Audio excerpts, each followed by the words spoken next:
E aí, pessoa, tudo beleza? Estamos começando mais um episódio aqui do Agro Resenha e nessa semana eu tô com o Caio Vandelrey, que é o fundador da @montanha carne de sol, que mais do que vender carne de sol, ele eleva o nome da sua cidade de origem, a famosa montanha lá no Espírito Santo, de onde é que essa iguaria aí é tão famosa, tá certo? O Caio, ele é engenheiro florestal pela Universidade Federal Rural do Rio de Janeiro e também é produtor rural, que ele produz aí basicamente a matéria-prima aí pro seu negócio. Ô Caio, muito obrigado por participar aqui com a gente e seja bem-vindo ao Agro Resenha Podcast. Fala, Paulão, como é que tá, meu amigo? Tudo bom? Demais. Cara, fico muito feliz aí pelo convite, a oportunidade de falar um pouco do meu negócio, falar um pouco sobre agronegócio e sobre empreendedorismo, o que a gente entende sobre isso aí e como a gente enxerga, e estamos aí para aprender. Seu canal é bacana pra caramba, fico lisonjeado pelo convite. Que nada, cara, que eu gosto de trazer boas histórias, cara, e a sua história é uma história muito legal, e você que tá aí ouvindo do outro lado, não perca esse bate-papo aqui, porque tá muito legal. Firma o golpe aí que nós já estamos de volta. Você ouve agora Agro Resenha Podcast. Aqui, a porteira não tem tramela para quem busca se informar sobre assuntos ligados ao agronegócio. A apresentação, Paulo Ozaki.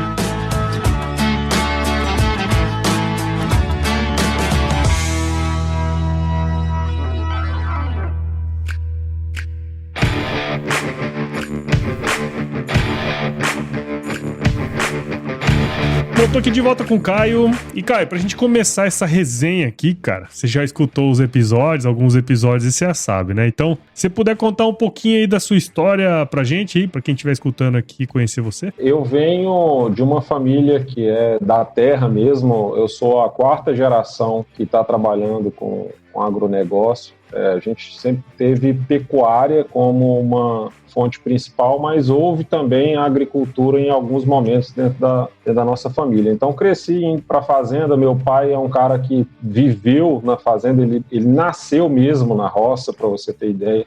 O meu bisavô, né, que começou essa história aí da propriedade rural, ele foi poceiro da propriedade que hoje é da família, chegou lá enfrentando doença e onça e toda a dificuldade que você possa imaginar aí, sem acesso à saúde, educação.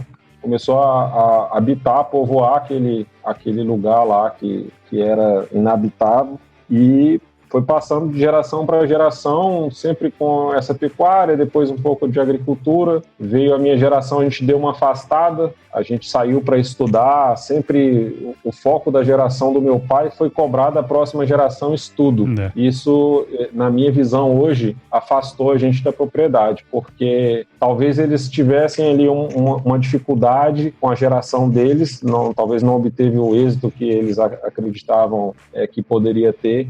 E aí passaram para a gente esse legado de que tem que estudar, e a gente basicamente fez isso. A gente virou uma família de médico, advogado, engenheiro, e todo mundo foi embora da roça. Mas mesmo com esse afastamento, né, como a gente teve uma infância muito presente, meu pai depois até ele próprio se afastou um pouco da propriedade também, foi fazer outras coisas. Eu fiz a engenharia florestal, que é um ramo aí das agrárias, então continuei ali durante a graduação próximo dessa realidade. Nesse meio tempo aí, depois que me formei, entrei no ramo da carne de sol e estamos aí correndo atrás e tentando criar novas habilidades e empreendendo, quebrando a cabeça, mas acertando um pouquinho também. Ainda bem, né, cara? Porque cagada já basta que a gente já fez, né? Exatamente. Mas, cara, uma coisa muito legal que você falou, né, assim, eu trago aqui, assim, já vieram, né, na verdade, várias outras pessoas que são sucessores, né, na fazenda e tudo mais. E esse ponto que você tocou, cara, é muito interessante, porque isso é muito real, né? Quem é da nossa geração foi assim, você tem que ser advogado, você tem que ser engenheiro, você tem que ser médico, porque são profissões que ganham dinheiro, né? Exato. E a propriedade, a coisa sempre foi deixado meio que em segundo plano, né? E óbvio, eram outras épocas, né? A gente consegue entender isso hoje, mas de fato, né? Quando você conversa com a turma, houve esse descolamento que eu acredito que seja uma das principais, eu e os meus achismos, sejam dos principais rupturas do campo e da cidade, que pode ter originado um pouco desse fla-flu que vira, né? Agronegócio, cidade, não sei o que, blá. Mas é bem interessante esse ponto que você colocou, cara. Eu vejo que já existe hoje uma preocupação com a sucessão familiar, sobretudo de grandes negócios, né? Mas são pouquíssimos negócios que conseguiram atingir essa maturidade de pensar, planejar e fazer uma sucessão familiar. A nossa experiência da nossa família, e eu conheci muitas outras famílias com história parecida, é que a propriedade, por acabar não gerando toda a renda ou a qualidade de vida que se esperava de uma geração, o efeito rebote dessa geração foi educar seus filhos para sair daquilo, ou ao menos que não dependesse daquilo como uma fonte única de renda, né? Então, apesar da gente ter essa ligação muito forte com a propriedade, por essa ligação até emocional, né, de, aquilo lá nunca foi de outra família, sempre foi nosso. Sim. E a gente acabou se afastando um pouco. Agora eu e um outro primo lá, a gente voltou com força para dentro e a gente quer melhorar bastante. Então eu acho muito interessante ter esse olhar, vejo que falta muito. Eu acredito, cara, e aí é o meu achismo também, que a gente vai ter um hiato aí na sucessão do agronegócio. Eu vejo, às vezes, propriedades monstruosas sem a mínima preocupação com sucessão, e os filhos, cada um morando num lugar e tocando a sua vida. E às vezes até por uma questão assim, de coronelismo, né? Sim. Às vezes o cara fez tanta coisa e ralou tanto que ele não admite dividir um pouco daquilo ali com os filhos, e talvez por um protecionismo ali na cabeça dele de achar que o filho não precisa depender daquilo, ele está afastando o que é muito legal. Eu tive essa oportunidade de ser criança no campo quando eu era criança. O meu pai não cobrava a gente fazer atividade braçal e atividades com responsabilidade de horário, esse tipo de coisa. A gente ia andar a cavalo, atrapalhar o vaqueiro, correr, nadar no rio e, assim, fazia lá alguma atividade ou outra, mas muito mais nesse tom de brincadeira aí. Não era com essa ideia aí que a propriedade é para gerar renda, Sim. que ela tem que produzir alimento, que ela tem uma responsabilidade social e ambiental, como a gente vê hoje. Mas eu acho que é um dever nosso que participa do agronegócio, que tem um poder de comunicação agora com a internet e as redes sociais, a gente chega até muito mais pessoas. É um trabalho nosso agora trazer as pessoas para perto, mostrar a realidade, falar que não é bem assim.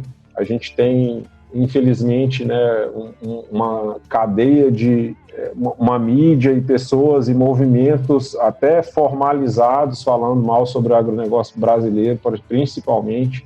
Esses dias eu estava assistindo uma entrevista do Evaristo de Miranda, que é o diretor da Embrapa Territorial. Eles fizeram um trabalho incrível de mapeamento do uso, né, do solo brasileiro, o que é área de preservação, área indígena, etc. Os números são assim, assustadores. E ele mostrou que existe um movimento, só para dar um exemplo, assim, uma pinceladinha nesse assunto, existe um movimento chamado Farms Here, Forest There, onde agricultores americanos pagam dinheiro mesmo para financiarem ONGs que protegem as florestas brasileiras, com o intuito, claro, está escrito isso na cartilha, de que a gente tem muito potencial para não concorrer com eles. Então a gente tem que ter muita clareza e sabedoria. Obviamente a gente carece de melhores políticas aí, de explorar isso com mais sustentabilidade, mais responsabilidade, mas algo que é inegável, que o Brasil é a maior potência ambiental do planeta, e a gente tem que partir dessa premissa para qualquer conversa.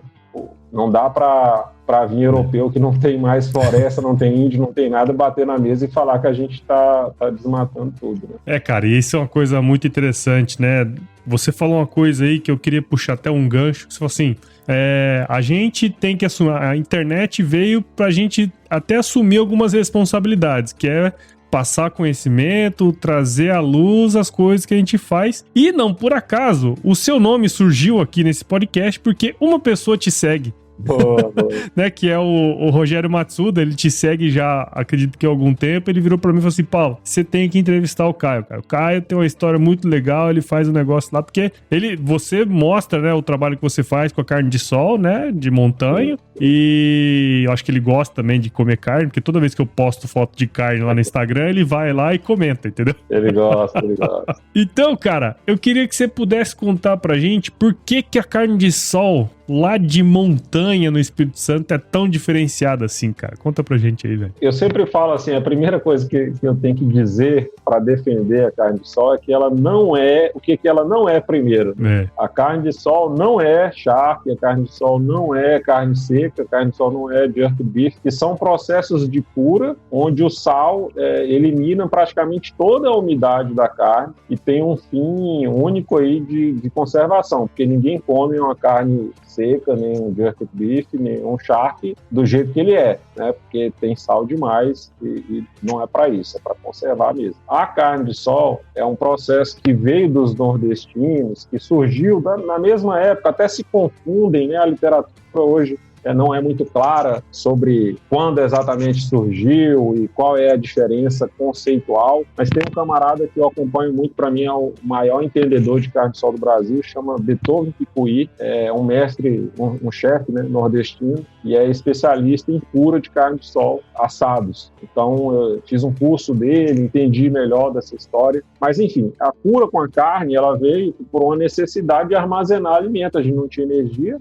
elétrica, e aí era uma forma das pessoas armazenarem esse produto que é extremamente perecível por mais tempo, retirando a umidade desse produto. E com o advento da energia, que inicialmente era com combustível fóssil, depois veio a ser energia elétrica, não era mais necessário fazer esse produto. Só que ele deixava um sabor interessante e as pessoas foram administrando aquele processo e melhorando um pouco. Aí surgiu a carne de sol, que é um processo que a gente classifica como uma cura leve da carne, onde o sal, ele é sim um conservante, mas ele não é o objetivo principal do processo, não é conservar a carne. Tanto é que é uma carne com o mesmo prazo, né, com a mesma validade, mesma perecibilidade, não sei nem se existe essa palavra, da carne fresca.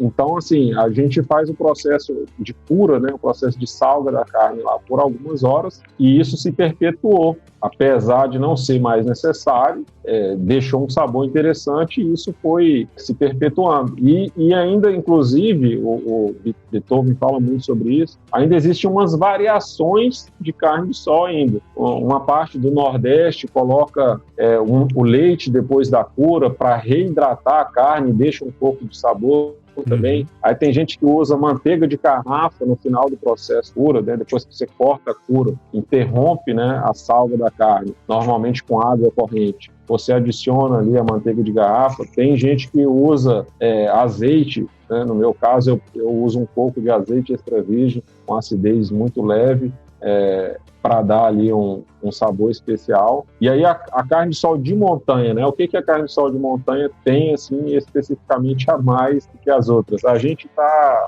com um processo de indicação geográfica, né? Que para quem está ouvindo aí, eu não sei se sabe exatamente o que é, mas é um selo de um produto que é produzido numa região, né? Numa geografia ali cultural, e normalmente eles estabelecem um padrão para aquele tipo de produto. Então ele tem que ser, né, o animal, no caso, o animal bovino produzido a pasto naquela região do extremo norte capixaba, somado, né, esse animal criado a pasto com as características que a gente utiliza lá, de quantidade de sal, tempo de cura, o fornecimento dessa matéria-prima com a agregação desse processo padronizado gerou um resultado diferente. E eles fizeram lá análises organolépticas e de qualidade, o INPI em apoio com o mapa, e detectaram que tinha um potencial de atingir uma indicação geográfica, um produto que, produzido ali naquela região daquela forma, fornece uma série de qualidades, uma série de características únicas daquela região. Legal. Por isso tem essa indicação geográfica aí que a gente está em vias de acontecer. A previsão é que seja chancelado em 2021, final de 2021, talvez início de 2022, mas com essa pandemia aí, né, as coisas deram atrasada e tal. Interessante, hein, cara? Assim, eu conversei há pouco tempo com uma menina, né, a Luísa Terra, lá do Rio Grande do Sul, e ela também tem o cordeiro salineiro, que é o cordeiro produzido numa região específica do Rio Grande do Sul, onde tem perto do mar ali, né? Enfim, tem um monte de coisa que dá também essas características. E tem vários outros lugares, né, cara, no Brasil que tem esse tipo de coisa, né? Tipo, você pega o queijo Minas, né? Que é aquele curado. Canastra. Aqui no Brasil a gente tem várias IGEs, várias indicações geográficas. No Espírito Santo mesmo a gente tem uma da panela de barro, que a gente é famoso aqui no que é capixaba, né? E aí a panela de barro tem uma indicação geográfica. A gente tem também o socol, que é um produto embutido de porco, da barriga do porco, que é muito bom também. E tem a carne de sol, que não saiu a chancela ainda, mas está em andamento o processo. Legal. Então, assim, a carne de sol de montanha tem essas características que eu falei da indicação geográfica, e a gente tem um hábito lá, sempre teve, e aí eu não sei te falar com exatidão o motivo, né? Lá a gente tem um rebanho leiteiro de pequenas propriedades, é o perfil nosso lá, não é uma bacia leiteira forte. Normalmente, atividade leiteira feita a pasto, e normalmente o pessoal utiliza bois zebus em animais leiteiros. Então fica esse blend de raças aí, onde os animais provenientes dessas vacas leiteiras são descartados, e lá a gente tem o costume de abater novilha, fêmeas jovens, que aí sim, sabidamente, a gente já conhece que fornece uma carne de maior qualidade por vários motivos. Tem um acabamento de gordura normalmente melhor, por uma questão de estresse, pH melhor. Então, programas de carne de altíssima qualidade tendem a utilizar sempre fêmeas em primeira hipótese, depois macho castrado. O curso que eu fiz em São Paulo, o cara disse que existem duas formas de fazer carne de qualidade. Uma é com macho castrado e fêmea, e a outra é da forma errada. Ele brinca que boi inteiro não dá carne de qualidade por uma série de motivos. Não, mas eu gostei que você falou um blend de raças, né? Aqui a gente fala tucura mesmo. Não. Agora blend virou tudo, né? Então, eu estudo bastante sobre o mercado, então acompanho café, azeite, e eu vejo vinho, cerveja, eu vejo uma similaridade de perfil de consumidor com o perfil de consumidor da carne premium, da carne que a pessoa está disposta a pagar um pouco mais. Então, a partir do momento que a gente tem uma propriedade rural, tem uma atividade, sim, ali de produzir alimento e gerar renda, onde a gente abre mão da eficiência, porque o boi commodity, né, que é o macho inteiro, ou Nelore, ou Tabapuã, ou Guzerá, enfim, tem várias raças aí comprovadas, eles agregam muito ganho de peso, né, mas não agrega em acabamento de carcaça, normalmente é escasso ou no máximo regular, macho inteiro. Então, eu tive até um susto nesse curso que a gente fez em São Paulo, eu e minha esposa, fomos a São Paulo fazer um curso de carne de qualidade, que é uma coisa assim que a gente está sempre buscando conhecimento e fazendo curso, estudando, desde quando a gente começou com a carne, sempre melhorando algumas coisas. A gente viu que o Brasil produz mesmo carne commodity. E o mercado de carne de qualidade, ele ainda é bem pequeno, porque ainda a gente não conseguiu linkar o consumidor final com a fazenda que produz essa carne de qualidade, de forma que esse consumidor pague mais por esse produto, porque ele foi mais caro de ser produzido, e o produtor receba. Porque o que acontece? A gente tem um intermediário aqui chamado frigorífico no meio. E aí esse cara paga igual para todo mundo, garimpa o que é de qualidade e vende mais caro para o consumidor. E aí essa conta não fecha. Então, o maior desafio para a gente crescer o mercado de carne de qualidade é conseguirmos alinhar, né, custos de toda a cadeia em que o produtor final tenha ciência daquilo que ele está pagando, mas que remunere toda a cadeia para não ser insustentável essa atividade. Sem dúvida, sem dúvida. Eu não quero que as pessoas entendam o que eu falei como uma grande crítica, que esse elo da cadeia é ruim, é mau. Eu só disse que a gente precisa alinhar, né, expectativas e ajustar uma forma que todo mundo saia beneficiado, porque produzir caro, você tem que receber caro, não dá para produzir caro e receber barato, é só uma observação mesmo. E assim, são mercados diferentes, né? Todo mercado não vai virar premium, tá certo? A gente precisa da carne commodity também, como qualquer outra coisa. A única questão é como faz essa ligação que você comentou, que eu acho que é uma coisa que você faz muito bem e a gente vai comentar ali mais pra frente, né? Mas é justamente essa visão de como empreendedores podem cortar esse caminho, né? E fazer com que o consumidor veja valor, né? E pague mais por isso também, para que o produtor possa receber mais. Eu acho que esse é um grande ponto aí que você comentou que eu achei legal, né?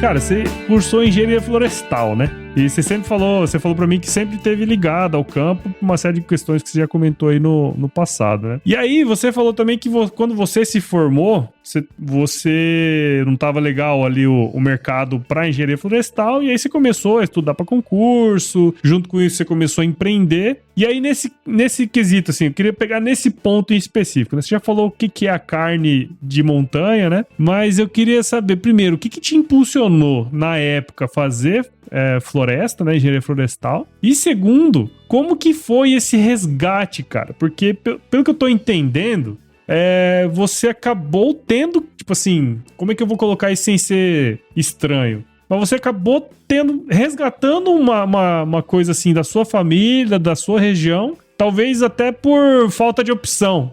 Mas hoje o negócio virou seu e é um negócio que eu vejo assim no seu olho aqui, que você é apaixonado por isso que você faz, né? Como é que foi essa dualidade, né? Na época, pra você tomar essa decisão e hoje tá do jeito que você tá aí? Quando eu vou ser bem sincero assim com essa história da faculdade, acho que a gente é muito jovem quando a gente faz essa escolha, né? Eu não tinha clareza nenhuma, tava perdido igual cego em tiroteio. E aí eu tinha um exemplo na família, tem um tio meu muito próximo, que ele é engenheiro agrônomo, tinha se formado em Viçosa. Inclusive, quando ele voltou lá da faculdade, eles tiveram uma experiência na fazenda com pivô central na década de 80, aí não tinha energia, era combustível fóssil, então era aquela doideira, e eles não tiveram uma experiência legal naquele momento. E o meu pai e o meu padrinho fizeram zootecnia, né? Todos três em Viçosa, tanto meu tio quanto meu pai e meu padrinho. Meu pai não concluiu, voltou antes. Foi tomar muita cachaça, tomar violão, depois voltou embora. Mas, enfim, eu pensava em fazer ou agronomia ou zootecnia. Zootecnia, meu pai e meu padrinho, não faz esse trem não, que não tem mercado para isso, não presta e tal. E o meu outro tio agrônomo, a mesma coisa. Não faz agronomia não, rapaz, que esse negócio tá uma escassez danada. Aí esse tio meu agrônomo falou, Caio, você já ouviu falar da engenharia florestal? É uma área aqui das agrárias, está bombando. E ele tinha alguns contatos com esse cara hoje, esse tio meu, ele é analista do IBAMA. Então ele tinha alguns contatos aqui no Espírito Santo com as empresas de papel e celulose. Minha sogra também tinha esses contatos. O negócio depois deu uma reviravolta danada, mas a escolha na época foi meramente mercadológica. É agrária, tem alguma coisa que eu já me identifico. O mercado estava favorável, aquela profissão do futuro que sempre é do futuro, né? Nunca vira realidade. Acabei escolhendo isso aí. No meio ali da faculdade eu tinha muita certeza que eu não gostava, mas eu já tinha medo. Falei, vou demorar mais tempo aqui para ficar na faculdade, era longe, eu sou muito ligado à minha família, não queria voltar. Então a escolha da engenharia florestal foi muito assim, tá com o mercado bom, ligado aqui a área das agrárias, vou fazer esse negócio aqui e depois a gente muda o meio de campo, faz uma pós-graduação, uma especialização em algo que faça mais sentido, mas vamos tocar o barco, vai dar certo. E aí foi chegando próximo da minha formatura, o trem desandou, as empresas de papel e celulose quebraram, torno de 2009, isso. É uma crise danada, e aí meus contatos que tinha um negócio quase certo, não conseguiu nada, não virou nada. Aí, vou até contar uma história aqui engraçada agora.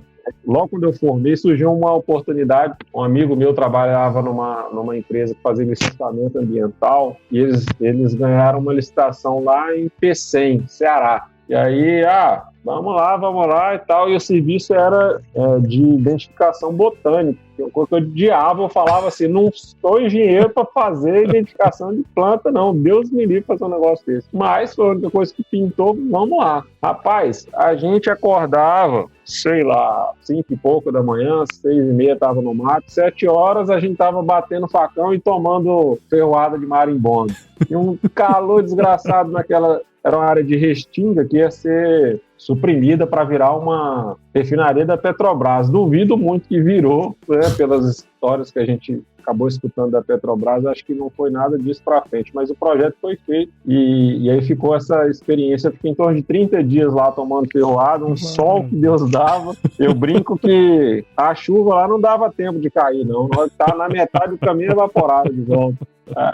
Naquele momento ali, acho que eu falei assim, por que eu fiz engenharia florestal? Para ser peão, eu vou lá para a roça e vou fazer serviço de peão lá na roça do meu pai, que eu ganho mais. E aí veio uma grande interrogação, o que eu vou fazer da minha vida? Eu sou engenheiro florestal, não arrumei emprego, devo ter mandado uns 500 ou 1.000 e-mails com currículo, ligando, e não aparecia nada. E aí comecei a estudar para concurso público, e nesse meio tempo aí meu pai ele arrendava a propriedade, já não mexia mais em propriedade, não concordou com eu voltar. Ele falou, Caio, isso aqui é pequeno, não tem escala, isso aqui não dá para você sobreviver disso. Isso foi uma experiência muito dura, porque eu via como a minha única saída, porque falei, sou engenheiro, tenho algum conhecimento, posso buscar técnicas e tal, e meu pai tem esse negócio aqui, eu vou tocar isso aqui e vai dar certo. E aí quando eu vi aquele não lá, aquilo foi duro pra mim, eu falei assim, caralho, fudeu. A minha única opção virou nenhuma agora. O que eu vou fazer? Falei, vou estudar mais então, né? Me ensinaram a estudar, isso aí eu vou fazer. Voltei para estudar. E aí surgiu, por necessidade, o empreendedorismo. Eu nunca tive essa veia muito empreendedora. Assim, já criei uns porquinhos, vendi, aí comprei um gadinho, aí daqui a pouco eu desagradei meu pai e minha avó. Tem uma história engraçada que eu comecei bem, né? Eu comprei uns porquinhos, aí meu pai engordou, comprei umas bezerrinhas, aí quando juntou assim umas 5 novilhas, eu vendi e comprei um cavalo. Aí minha avó, meu filho, como é que você deixa meu neto fazer um negócio desse? Eu tava indo num caminho tão bom. E aí meu pai brinca, na verdade era uma égua. Aí meu pai brinca porque só uma égua compra outra égua. Mas aquilo ali...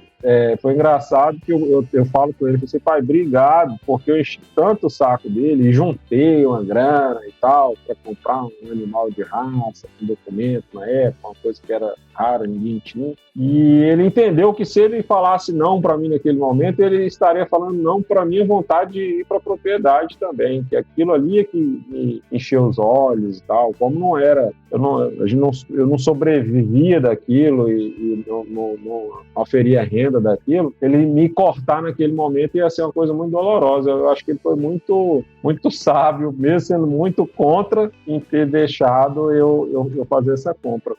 Então, assim, foi só um adendo essa história aí do cavalo. Aí me formei, estudei para concurso. Nesse meio tempo, meu pai acho que abriu um pouco a possibilidade e deixou que eu tocasse. Aí comecei o projeto. Aí, inclusive, um assunto muito importante num podcast que eu ouvi seu, o podcast número 3, que fala sobre...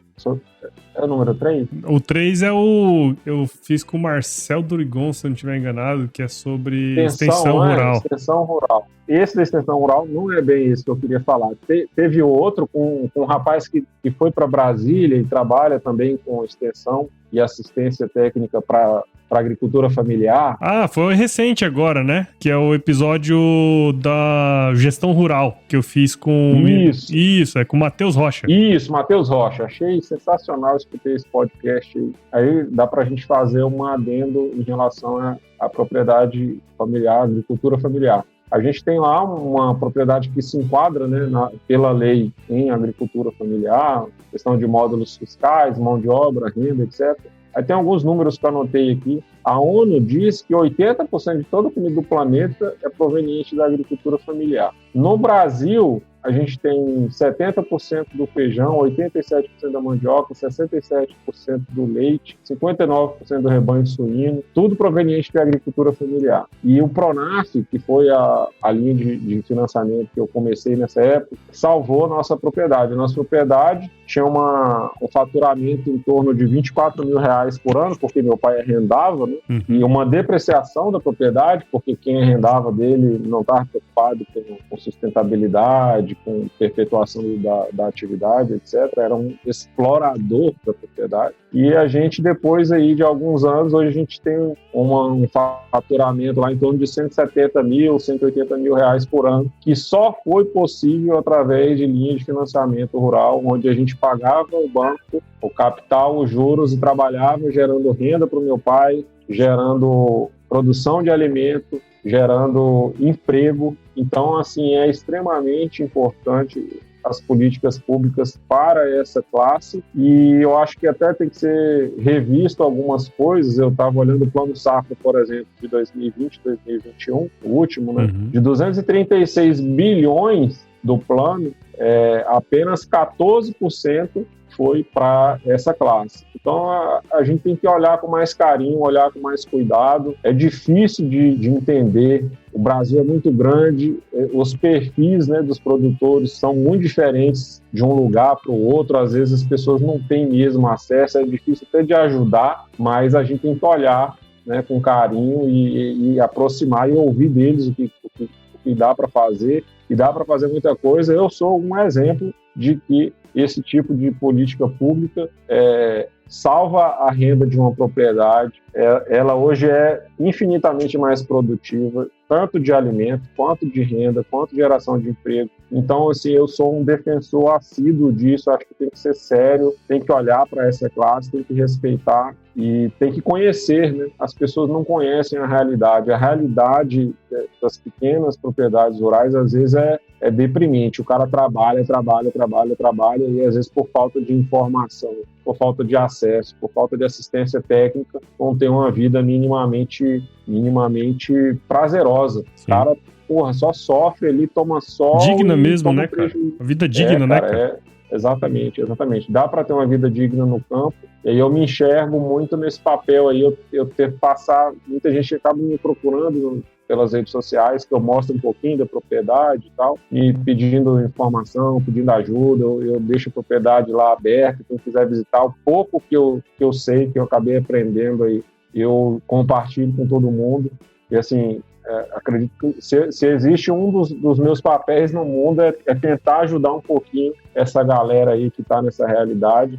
Na nossa região lá tem um potencial muito grande e certamente eu vou poder contribuir ainda bastante com isso aí. Legal, cara. E eu gostei muito dessa parte da história sua, né? Porque, enfim, você comentou aí que você não tinha um viés muito empreendedor, né? Que você acabou empreendendo por necessidade. No entanto, nesse meio tempo você foi ser produtor, toda essa história que você contou, você começou a levar, né, carne lá de montanha para vender em Vitória e tudo mais. Só que teve um momento ali que você começou a ter mais encomenda e o negócio começou a crescer, e aí você acabou tendo que lidar com vários outros problemas, né, que não só o campo lá e tudo mais. E aí hoje você tem sua fabricação própria, cuida do processo todo, desde a criação do animal até a carne chegar lá na mesa do consumidor, né, cara? Que eu acho que é um negócio muito interessante. Como é que foi que aconteceu, cara, tudo isso aí?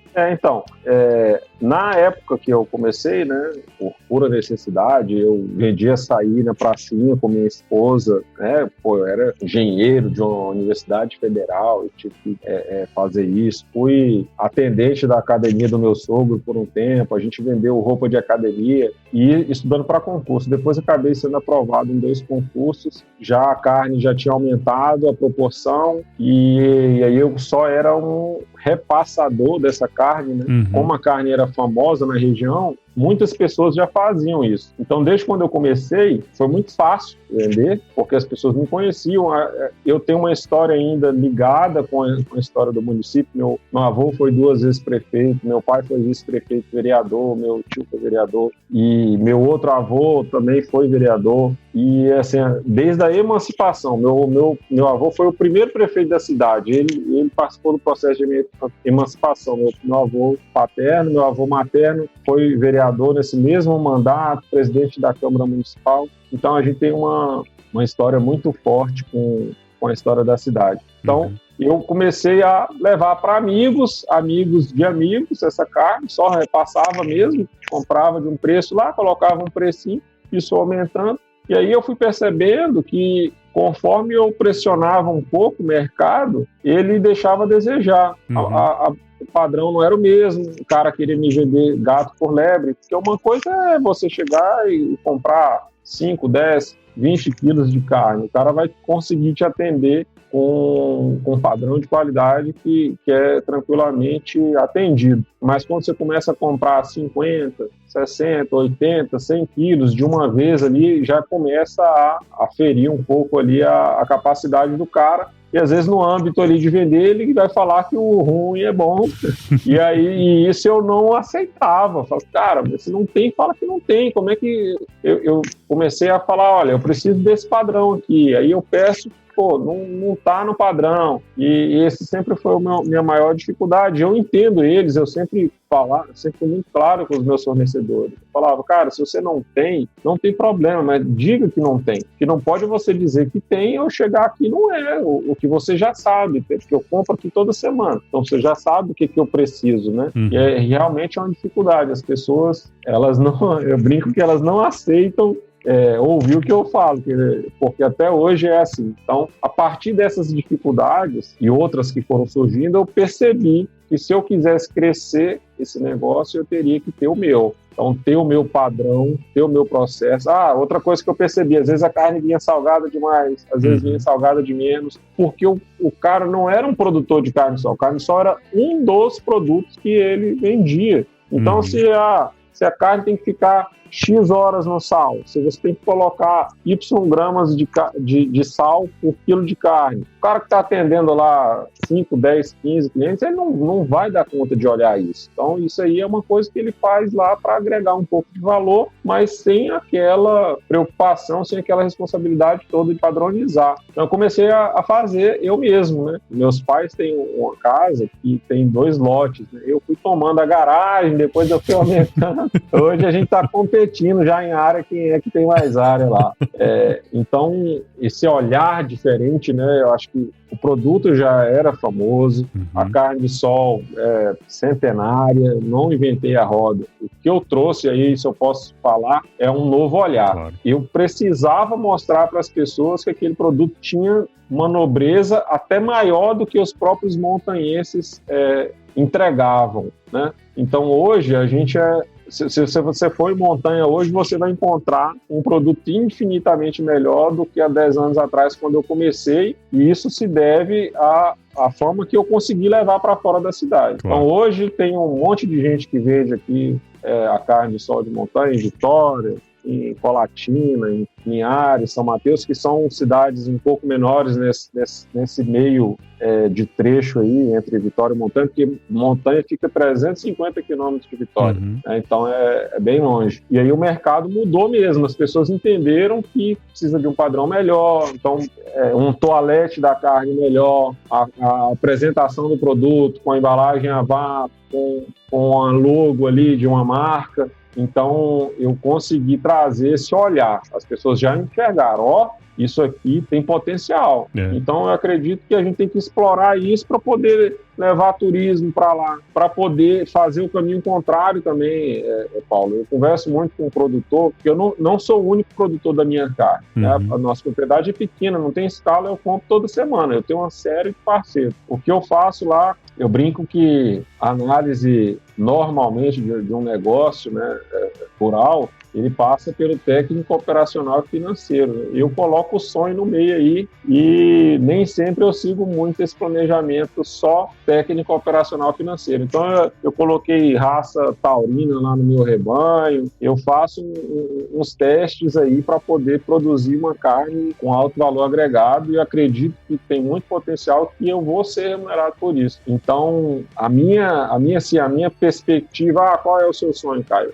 É mostrar para as pessoas que isso é possível e replicar isso para quem está na mesma realidade que eu, para falar assim, cara, vamos junto, olha só, tá vendo que esse produto aqui tem valor? Então se eu fiz, tem uma frase que eu gosto muito que diz assim, se alguém pode, todo mundo pode. Se alguém fez, todo mundo fez, né? Se você não é a 1 em 1 bilhão de ser humano, a gente é medíocre aí e dá para fazer. Obviamente que vai ser difícil, vai quebrar a cabeça, vai doer, vai ter que cair e levantar toda hora, mas eu quero levar ao máximo, né, de pessoas esse sentimento de pertencimento, né, da cultura, da cidade, de levar turismo para lá, de fazer um festival, igual já vem aumentando. Eu fui chamado para ser o embaixador, aí virou uma brincadeira do embaixador da carne de sol, eu vesti mesmo esse papel, e aí a gente já foi em exposições, em eventos, levando o nosso produto e dando a ele o tratamento que ele merece, que é um tratamento de prateleira de cima. Nosso produto, posso falar aí com uma certa tranquilidade. A gente foi em São Paulo recentemente, que eu tinha comentado com você, num curso de carne de qualidade. A gente teve acesso a um profissional que atende as melhores marcas de carne de qualidade do Brasil. Ele presta consultoria até fora do Brasil, inclusive, e a gente pôde experimentar. Fomos em São Paulo, fizemos uma turnê, né, por alguns restaurantes e marcas de carne, e eu posso, assim, eu até brinquei com eles, eu falei, vocês vão ouvir falar do doido da carne de sol, que eu vou produzir uma carne lá de qualidade, de sol, e nós vamos mandar esse trem para o estado, e depois para fora do estado, e depois para fora do país. Eu sonho grande. Legal, cara. E uma coisa que eu acho bacana, né, é que, assim, no fundo, você levou a régua, né, cara? E é isso, né? Você acaba puxando os outros. E isso é muito mais do que vender carne de sol, né? O trabalho que você faz tem muito a ver com cultura, com valores, né? Com identidade ali na sua região e tudo mais, né? E você tá resgatando, de certa forma, tudo isso, né? Então, eu acredito que você tem um papel muito importante hoje também, de difundir, né, e o seu trabalho que você faz nas redes sociais e tal, e sempre volta aqui na minha cabeça essa questão da comunicação, dos processos produtivos, né, até aquele produto chegar até a mesa do consumidor, né? Como que você vê essa questão da comunicação, juntando tudo isso que você comentou, né, de você elevar o nome da cidade, da carne de sol, né? Como que você tem olhado isso também pro futuro? O que você, um resumo aí do que você tá pensando também? Cara, eu acho assim que comunicação é a bola da vez, e quem aprender a chutar primeiro vai sair na frente. Obviamente que todo empreendimento, negócio, serviço que quer que você entregue de solução agropecuária e diversas, a gente precisa ter seriedade e qualidade naquilo que a gente está entregando. Agora, se você for o melhor produtor do mundo, o melhor prestador de serviço do mundo, e você não souber se comunicar, aquilo lá vai se perder de alguma forma, ou você não vai ter o merecido valor, né? Você não vai conseguir mostrar para o seu consumidor o valor que aquilo ali tem. Então, assim, a comunicação, para mim, foi muito importante. Eu sou um cara extremamente tímido. Às vezes até algumas pessoas me abordam, né, muito pela internet, e os amigos mais próximos pessoalmente falam assim, Caio, eu queria ter essa coragem de chegar, abrir uma câmera e fazer uma live, de falar na academia, passar na rua falando com o celular e tal. E aí eu brinco, eu falo, cara, se eu posso, e aí eu acho isso muito profundo, se eu posso, qualquer um pode, que realmente eu sou um cara extremamente tímido, e isso foi treinado. Eu tentei, comecei, apareci uma vez, apareci a segunda. Então, a comunicação, ela é essencial, né? E ela só é desenvolvida com qualidade interessante treinando, igual qualquer habilidade da vida, né? A sua profissão, o seu serviço. Vou tocar violão, vou aprender um novo idioma, vou para academia, qualquer resultado que você quiser, ele vai depender de treinamento, repetição e erro, né? Então erra rápido para você daqui a pouco acertar também. Então eu acho, Paulo, que a gente que está aparecendo um pouco mais, às vezes, porque está ali nas mídias, eu não tenho preocupação só em vender carne. Nunca foi, nunca será. Meu sentimento de responsabilidade é de mostrar para o consumidor como é que o produto é produzido, quais são as dificuldades, quais são os anseios, os desafios, os sonhos que nos movem, os valores. Acredito muito que a propriedade rural ela tem um papel social muito importante, um papel de geração de alimento, de sustentabilidade. Então eu prego muito por esses valores e acredito que quanto mais o consumidor tiver acesso a isso, mais ele vai entender, mais vai participar, mais a gente vai se conectar, né? Porque quando eu vejo as pessoas falando mal e às vezes falando, borracha, né? Porque às vezes é uma idiotice sem tamanho, cara, e as pessoas falam com convicção ainda, eu falo, meu Deus, enfim, é por ignorância no sentido, né, estrito aí da palavra, elas não conhecem aquilo ali que elas estão falando. E aí eu participo de alguns grupos de pecuária, agronegócio, empreendedorismo, e eu tento sempre me manter ativo ali, de deixar minha voz ser ouvida, que eu acho que essa responsabilidade é nossa, não adianta empurrar isso para frente, não. A carne, por exemplo, tem um movimento mundial falando mal da carne e querem achar estudos científicos dizendo que faz mal e falam que os animaizinhos são maltratados, coitados. E, cara, não é assim. É o nosso papel falar que é assim. Eu vejo um movimento muito ativo em falar mal da gente do que defender o que eles pensam, né? Se você tem uma... Eu acho engraçado, né? Por exemplo, uma carne de planta, o cara fala mal da carne, ele fala que a carne é, né, a pior mazela do planeta, e ele coloca o nome daquilo que é um alimento, no máximo um alimento proteico vegetal cheio de conservante, e chama aquilo lá de carne. Então, assim, para mim não faz sentido. E eu acho que atacar de volta também é uma burrice nossa. A gente tem mais que educar, informar com qualidade, não deixar espaço para esse tipo de ataque, críticas desconstrutivas nos ameacem e tornem o nosso negócio diferente daquilo que ele é, porque a gente só precisa mostrar a realidade. Quando as pessoas entenderem a realidade, eu tenho certeza que vai melhorar demais. Eu vejo pessoas muito próximas a mim que não têm ideia como funciona a realidade de uma propriedade rural, de uma família que vive, que depende daquele negócio lá. Pensa, sei lá, naquelas propriedades imensas de soja e tal, que é uma coisa minúscula diante desse Brasil que a gente tem aí. O alimento que a gente come vem muito da agricultura familiar ainda, então acho que a gente tem esse papel, né, como comunicador, de passar isso, mostrar isso, falar assim, gente, nós estamos todo mundo no mesmo planeta, a gente tem que ter a responsabilidade e sentimento de pertencimento, né? Até tive um episódio importante que aconteceu comigo recentemente.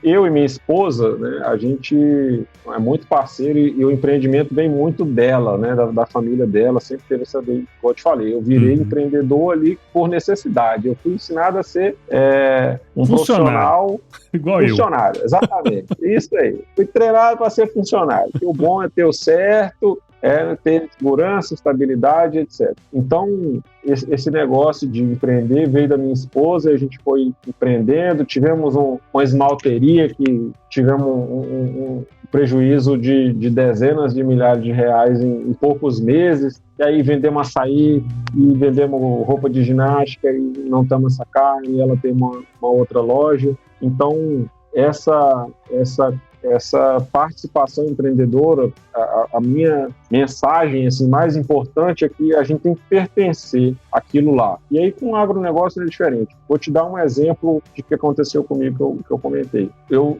sou funcionário de uma corporação, de uma instituição, e eu cometi um erro de escrita. Estava fazendo uma ação no sistema e errei nomes homônimos. e mandei um documento errado e isso influenciou numa consequência lá de problemas, uma série de problemas. E aí, a pessoa da instituição que representa, que eu pensei que fosse resolver meu problema, falou comigo assim, com todas as letras, 100% de chance de dar errado, espera dar errado, e depois que der errado, você entra em contato com essa outra instituição, que era um documento entre duas instituições, para tentar recorrer dessa situação. E aquilo lá, cara, eu falei assim, caralho, o cara que eu achei que ia salvar minha pele, ele já me chutou no abismo, né? E aquilo, obviamente, eu não aceitei, né? Eu, como teimoso que sou, ousado, como diz, né? Filho de baiana, neto de baiano, eu falei, não vou esperar dar errado. Então, se ele está me dizendo que vai dar errado, eu vou tentar interferir para não dar errado, né? E aí corri atrás e telefonema com todo mundo que eu conheci, cheguei na instituição, lá em Brasília, e pô, as pessoas me receberam muito bem, aceitaram ali minha demanda, entenderam que foi um erro ali de digitação mesmo, uma coisa muito plausível de acontecer, e aí abriram o sistema fora de prazo, houve toda uma boa vontade de pessoas que eu não conhecia para resolver um problema meu. Na verdade, era um problema também da minha instituição, mas a minha instituição cagou para mim. Então, aquilo lá me deixou assim, falei assim, cara, eu não pertenço a isso aqui. Eu estou aqui agora porque a minha vida me levou aqui e eu sou grato por todas as minhas experiências, ter cursado a Universidade Federal, por mais que eu não, né, utilizei o meu diploma, vamos dizer assim, né, a minha graduação especificamente no meu negócio, mas foi uma experiência muito rica viver com outras pessoas de outros estados, de outras realidades. Morei no alojamento da universidade, então depois ter vendido açaí, eu falo muito esse negócio de vender açaí porque foi uma coisa, na época que aconteceu, foi muito duro assim para mim. Porque você é uma pessoa esforçada, você é um aluno que fez uma graduação numa instituição federal, você sai da universidade cheio de sonhos, achando que vai trabalhar e ter uma renda legal, e aí você está ali estudando para concurso e vendendo açaí na pracinha. Aquilo foi um momento muito duro assim, para mim. Falei assim, caralho, esse é o Brasil que é isso que o Brasil me entrega, pô, entrega, estudo, e aí agora o que tem pra mim é vender açaí, pô, podia ter vendido açaí então, pô, desde com sempre, 12 né? anos de idade, não precisava disso tudo, né? Mas enfim, aquilo ali foi uma lição de humildade muito grande, não tem problema nenhum, tá, gente? Eu tô citando isso aí pra dizer, assim, que eu fiz tudo mesmo, às vezes a gente vive momentos difíceis, eu também passei por eles, inclusive a minha mensagem é muito mais de motivação. Eu sou um exemplo de que até pouco tempo atrás, e é pouco mesmo, até 2017, aí não tinha 5 contos para tomar um glacial, e aí as coisas aconteceram muito rápido e obviamente que a oportunidade ela só aparece depois que você está preparado. Nunca ela vem antes. Eu preciso de uma oportunidade para crescer. Não existe isso. Cresça, faça o seu melhor, esteja preparado, porque na hora que passar a oportunidade, você tem que estar preparado para agarrá-la. Ela não vai bater no seu porta. É verdade, cara. Pô, Caio, muito legal essa história, cara. Assim, a gente poderia ficar ainda conversando mais tempo aqui. Já estamos mais de 1 hora conversando. Podia ficar mais 1 hora aqui, que ia ser um puta de um bate-papo bacana. Mas, cara, eu queria te agradecer pelo tempo, né? Nós estamos gravando aqui numa sexta-feira de noite, né, cara? Pra você já é tarde, mais tarde do que pra mim. Minha esposa já bateu na porta aqui pra saber se já tinha terminado ou não. Só tô escutando criança gritando, um berreiro lá na sala, mas de qualquer jeito, cara, queria muito te agradecer.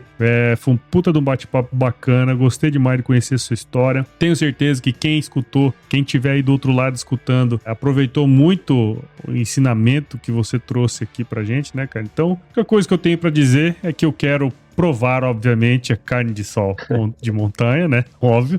Isso não vai ter jeito, né, cara? Eu vou ter que fazer isso aí. E, cara, parabéns pelo seu trabalho, velho. Pô, eu fico lisonjeado aí pelo convite. Quando o Rogério me falou, eu já fui tratar de pesquisar e, pô, achei legal pra caramba a iniciativa. Vi que tem coisa pra caramba, a galera pode escutar aí que não vai faltar conteúdo. E eu mesmo aprendi uma série de coisas que eu não sabia, e eu acho magnífico. A internet ela veio para democratizar, para potencializar as oportunidades. Eu sou um exemplo assim que a internet ajudou demais, né? Eu consegui aumentar o meu negócio, mostrar para as pessoas e me conectar com elas, e aí a demanda foi ao contrário, as pessoas que me procuraram, então foi também mais fácil, entre aspas, né? Você começar um negócio, porque a demanda já existia, né? Ela veio, a demanda veio para mim, para eu criar uma solução para essa demanda. Então, eu acho assim que a gente tem que olhar para o lado,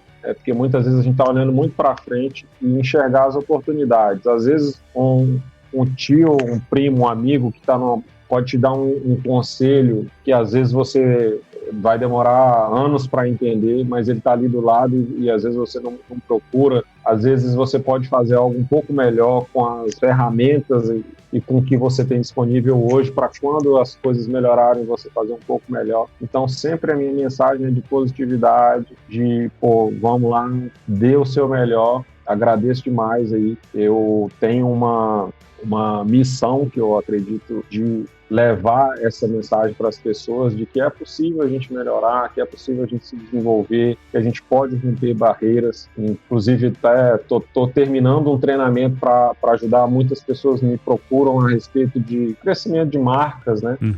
Pessoal do café, pessoal de produto artesanal com porco, charcutaria, até carne também. E eu estou montando um treinamento para ajudar essas pessoas a usarem as ferramentas, a entender melhor como é que é esse negócio. A gente investiu no último ano, 2020 principalmente, muitos cursos e treinamentos de marketing, marketing, e às vezes as pessoas são muito sisudas, assim, elas são muito pesadas, dizendo como se as verdades delas fossem verdades absolutas. E eu acho que eu consegui consumir isso tudo, esse conteúdo infinito aí, que tem podcast, livro, curso, treinamento, e consegui manter a minha realidade e as minhas raízes, né? Tem uma passagem do judaísmo que eu conheci agora há pouco dia, que chama Faísca Divina. Eles contam uma passagem lá e falam o seguinte: se você acender a chama de uma madeira, algum tipo de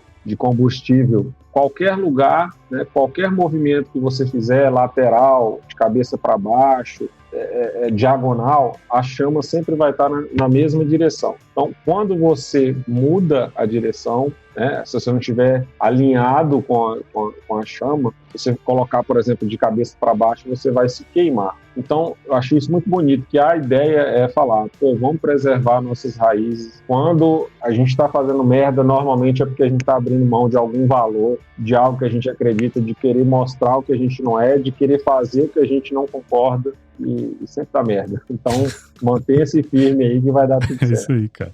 Muito bom, cara. Mas bom, deixa aí também as redes sociais, onde que a galera pode te encontrar também, né? Acho que é importante a turma poder te conhecer aí melhor também. Eu tenho um Instagram da Carne de Sol que se chama @montanha Carne de Sol. A gente fala do produto, de tudo mais lá. E temos também uma página do Facebook que chama Carne de Sol de Montanha. E tem outras redes também que a partir dessas as pessoas vão chegar com facilidade. Legal, cara. Muito bom. Então, vamos agora pro nosso quiz, cara, que é o que é mais importante nesse podcast, que é o quiz. Tudo que nós falamos agora não vale nada. Brincadeira. Vamos lá, cara. Massa.